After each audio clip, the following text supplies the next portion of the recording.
అందరికీ నమస్కారం అండి. ఇక్కడికి మా తిరుని ఆశీర్వదించడానికి వచ్చిన మీడియా మిత్రులందరికీ నా తరపున కృతజ్ఞతలు తెలుపుకుంటున్నాను. తిరు నాకు చాలా స్పెషల్ యాక్చువల్గా. సినిమాలకి నాకు అసలు సంబంధం లేని టైంలో నేను ఫీనిక్స్ ఎరీనా అనే ఒక చోట్లో ఒక ఈవినింగ్ నేను దావత్ అనే నాటకాన్ని చూసినప్పుడు అతను అందులో చాలా చిన్న పాత్రే. దావత్ని చూసినప్పుడు తిరువీరు ఇతను ఎవరు అని అప్పుడే యూట్యూబ్లో షార్ట్ ఫిల్మ్స్ వస్తుండేవి. షార్ట్ ఫిల్మ్ అందులో ఒక పేరు గుర్తులేదు, తిరుగు నువ్వు కూర్చొని ఏదో రాస్తుంటుంది, చాలా ఇంటెన్స్ షార్ట్ ఫిల్మ్ అది. సో ఆ షార్ట్ ఫిల్మ్ చూసిన తర్వాత ఇతను బాగున్నాడు, అప్పుడు నేను ఇంకా ట్రయల్స్లో ఉన్నాను, సినిమా చేస్తే ఇతన్ని ఖచ్చితంగా అందులో పెడదాము అని అనుకున్నాను. బట్ ఏం కథ రాస్తున్నాను ఇంకా అప్పుడు తెలియదు. పలాస రాస్తున్నప్పుడు ఆ ముగ్గురిని నేను హీరోని అయితే నేను ఎప్పుడు అనుకోలేదు. బట్ పలాస రాస్తున్నప్పుడే 3 క్యారెక్టర్లను నేను అనుకొని రాసింది. ఒకటి తిరు రంగారావు క్యారెక్టర్ని, రెండోది చిన్న షావుకారుగా రఘు గారిని, పెద్ద షావుకారుగా జనార్దన్ గారు అనే ఆయన చేశారు. వాళ్ళ ముగ్గురిని మాత్రం అనుకునే రాశాను, వీళ్ళు ముగ్గురే సెట్ అవుతారు ఆ సినిమాకని. తర్వాత రక్షిత్ దానికి హీరోగా వచ్చినప్పుడు వాళ్ళిద్దరికీ ఫేషియల్ ఇది కూడా ఉండింది, ఇద్దరు ఒకేలా ఉండడం, కొంచెం అన్నదమ్ములంటే బిలీవబిలిటీ ఉండడంతో అది నాకు కలిసి వచ్చింది. సో పలాస ఆడిషన్ అంటే మామూలుగా నువ్వు చేస్తున్నావు అని చెప్పినప్పుడు తిరుని ఫస్ట్ నమ్మలేదు. సార్ నేను 12 ఏళ్ళుగా తిరుగుతున్నాను, అందరూ ఇలాగే పిలుస్తారు, ఇంత పెద్ద రోల్ అయితే ఎవరు ఇవ్వట్లేదు, తర్వాత అది లేదు ఇది లేదని చెప్తారని చెప్పడం నాకు ఇంకా గుర్తుంది. ఆ 2 రోజుల తర్వాత పిలిచి తిరిగి అడ్వాన్స్ ఇచ్చాము. తిరు నాకు ఎందుకు స్పెషల్ అంటే పలాస సినిమా అనేది చాలా కష్టాలతో చాలా స్ట్రగుల్స్తో చేసిన సినిమా. అంటే సో మెనీ థింగ్స్, ఇప్పుడు ఎవరిని నవ్వులాటగా ఉండతాయి అని ఇప్పుడు చాలా కష్టపడి, అంటే ఆల్మోస్ట్ డిప్రెషన్లోకి వెళ్ళిపోయాం అందరం. అలాంటి పొజిషన్లో కూడా తిరు దాన్ని అర్థం చేసుకొని తిరు వాళ్ళ అంటే పలాసలో ఒక చాలా ఇంపార్టెంట్ సీక్వెన్స్ ఒకటి ఉంటుంది. రఘు కుంచే గారిని రంగారావు, అదే చిన్న షావుకారిని రంగారావు ఎలక్షన్లో టికెట్ కావాలని అడిగే సీన్ ఉంటుంది. ఆ సీన్ తీసేది చాలా టఫ్, ఆ ఇల్లు దొరకడం, ఆ రోజు షూటింగు అంతా చాలా టఫ్. బట్ ఆ రోజు తిరు వచ్చి ఆ సీన్ చేశాడు. ఆ సీన్ చేసిన తర్వాత తిరు వచ్చి చెప్పింది ఏంటంటే, సారీ తిరు మళ్ళీ నేను మెన్షన్ చేస్తున్నాను, బట్ ఇది ఎంత ఇంపార్టెంట్ అతని గురించి చెప్పాలని చెప్తున్నా. అది ఆ సీన్ చేసేసిన తర్వాత వచ్చి చెప్పింది ఏంటంటే, వాళ్ళ మదర్ ఎవరో చనిపోయారు. ఆ సీన్ అది తిరుగు అప్పుడు తెలిసిన తర్వాత కూడా షూటింగ్ డిస్టర్బ్ అవ్వకూడదు, ఆ సీన్ మళ్ళీ చేయలేము, ఆ లొకేషన్ దొరకదు, ఆ కష్టాలని అతనికి తెలుసు కాబట్టి దాన్ని అసలు ఎక్స్ప్రెస్ చేయకుండా ఆ సీన్ చేసేసిన తర్వాత అతను నా దగ్గర పర్మిషన్ తీసుకొని ఎగ్జాక్ట్గా 3 రోజుల్లో మళ్ళీ వెనక్కి వచ్చేసాడు. హైదరాబాద్ వచ్చి ఆ కార్యక్రమం అంతా చూసుకొని వెనక్కి వచ్చేసాడు. ఆ తర్వాత సినిమా అంతా కూడాను అంటే తిరిగి తర్వాత నాకు తెలిసింది ఏంటంటే విపరీతమైన అటాచ్మెంట్ వాళ్ళ అమ్మతో, కానీ అదంతా ఎక్కడా చూపించుకోకుండా ఆ సినిమా చేసి ఇచ్చాడు. ఎందుకంటే ఆ రోజు తిరు ఏమాత్రం అటు ఇటు చేస్తున్నా ఆ సినిమా పూర్తయ్యేది కాదు. సో అందుకని నాకు తిరు అంటే ఒక గ్రాటిట్యూడ్ ఉంటుంది ఎప్పుడును.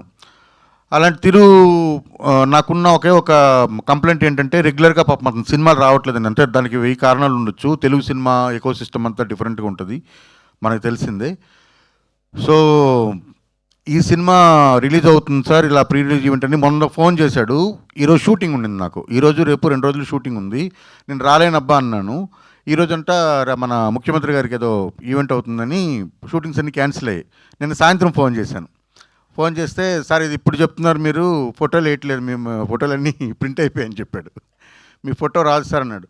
నేను డబ్బులు లేకుండా మన సినిమా తీసాం 20 రోజులు పలాసలో, ఫోటోలు లేకపోతే ఏముంది వస్తానని చెప్పి వచ్చాను. సో తిరిగి నాకు అంత ఇష్టం. రెండోది దీనికి రావడానికి కారణం ఏంటంటే, సేమ్ అడిగాను ఎవరెవరు వస్తున్నారు తిరు అంటే, ఈ పేర్లని చెప్పాడు.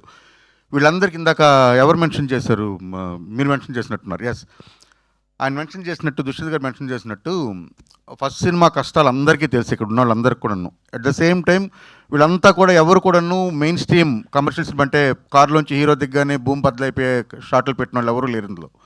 అందరూ కూడా ఎర్తీ సినిమాలు చేసి, ఫస్ట్ సినిమా, తర్వాత సినిమా అంటే మా చేతుల్లో ఉండదు, అది వేరే విషయం. Okay, first cinema. So first cinema అంతా దాంతోనే మొదలుపెట్టి, అంటే కల్చరు రూటెడ్ సినిమాలు చేసిన వాళ్ళు వీళ్ళందరికీ కూడా తెలుసు. ఎందుకంటే మేము ఒక సినిమాని ప్రమోట్ చేయడానికి ఇప్పుడున్న పరిస్థితుల్లో ఒక హీరోనో అంటే నిన్న సాయంత్రం వరకు మనతో సరదాగా మాట్లాడి హాయిగా ఎప్పుడు పిలిచినా వస్తాను బ్రదర్ అన్నోళ్ళు ఆ రోజు సడన్గా ఫోన్ ఎత్తరు, లేదంటే వాళ్ళ ఇంట్లో ఎవరికి ఒంట్లో పోవదు, ఇలాంటివన్నీ ఉంటాయి. అయితే ఈ వేదిక ద్వారా నేను ఒకటి చెప్పాలనుకుంటున్నాను. ఇక మీదట సినిమా ఫంక్షన్స్ చేస్తే this is the best way. మీరు తెలుసో తెలియకో చేశారు కానీ ఇది బాగుంది. డైరెక్టర్లను పిలుచుకుంటే డైరెక్టర్ గారు నొప్పి తెలుసు కాబట్టి డైరెక్టర్లు అందరూ వస్తారు. కనీసం 10 మందిని పిలిస్తే 5 వస్తారు. యాక్టర్లను లేకపోతే ఇంకో సెలబ్రిటీలను పిలవడం అనేది లాస్ట్ మినిట్ దాకా మనకు తెలియదు వాళ్ళు వస్తారో లేదని. అదొకటి. వీళ్ళందరినీ ఇక్కడ చూడడం సంతోషం. వీళ్ళందరికీ కూడా ప్రతి ఒక్కరికి ఇక్కడ కూర్చున్న ముందు వరుసలో కూర్చున్న అందరు డైరెక్టర్లకు కూడా ఫస్ట్ సినిమాలో ఉండే నొప్పులన్నీ తెలుసు కాబట్టి దుష్యంత్ గారు చెప్పినట్టు అందరు కూడా ఒక సినిమా కొత్త సినిమా వస్తుంది, కొత్త కాన్సెప్ట్తో వస్తుంది, కొత్త వాళ్ళతో వస్తుంది, కొత్త ప్రొడ్యూసరు, నేటివ్ సినిమా అని వస్తున్నప్పుడు దానికి ఖచ్చితంగా ఎందుకంటే మా ఫస్ట్ సినిమాలు మాకు గుర్తొస్తాయి. అందుకని మేమంతా ఇక్కడికి వచ్చామని అనుకుంటున్నాను. రెండవది, ఈ సినిమా డైరెక్టర్ గారు కానీ ప్రొడ్యూసర్స్ కానీ చాలా హ్యాపీగా చెప్తున్నాను నేను. ఈ సినిమా 100% బ్లాక్ బస్టర్. ఇక్కడ నుండి 100% బ్లాక్ బస్టర్. ఎందుకంటే ప్రేక్షకులు కంప్లీట్గా మారిపోయారు. అది మొన్న నాకు మట్కాతో నాకు తెలిసి వచ్చింది. సో ఇంకా అలాంటివన్నీ చేయకూడదు. ప్రేక్షకులకి ఏం కావాలి అవే ఇవ్వాలన్నది నాకు అర్థమైంది కాబట్టి మళ్ళీ రూట్స్లోకే వెళ్ళాలి. ఎందుకంటే రూట్స్ చేయగలిగిన వాళ్ళు చాలా తక్కువ మంది ఉన్నారు.